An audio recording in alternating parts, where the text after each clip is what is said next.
was living in Geneva, Switzerland. I started painting when I was 12 years old.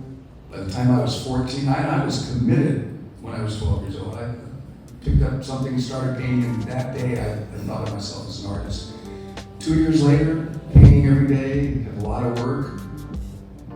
I'm 14 years old now, and I figure, I'm ready for a show.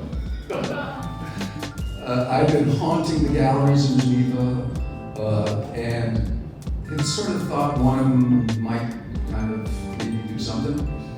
Walked in there one day with a little portfolio, and I said, will you look at my work? Which is a terrible thing to do. The gallery director was familiar with me because I would come in and place all the time. Looks at me and he said, well, let's see what you got. Pulls me into his office, and he spends a couple hours looking at my work. And it was mostly paintings on paper.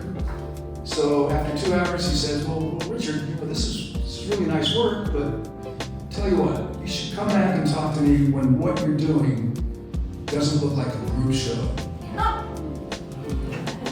I had no idea what he was talking about. I'm not even sure I knew what a group show was.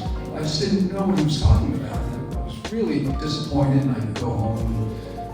What did he mean? And I put the work I just showed him out on the floor, and I'm looking at it, and all of a sudden it clicked. I kind of got what he was talking about. Group show. Okay, that first painting I showed him was a pastel on paper of a still life.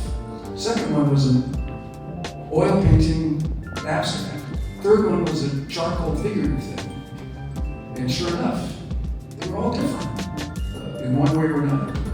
And I suddenly got that what he was saying was, bring back stuff when they're not all over the place, when there's some kind of consistency. But what also happened was, as I was looking at those paintings that I put out in front of me and suddenly realizing, yeah, they're all different, I started to become aware of what those consistencies were. I saw, wait a minute, that's a charcoal figurative thing, but the background I did in a kind of a atmospheric way. And just like in that oil abstract, and there's also a kind of a very strong, I started identifying a few fundamental basic elements that were in everything I did, no matter what it was.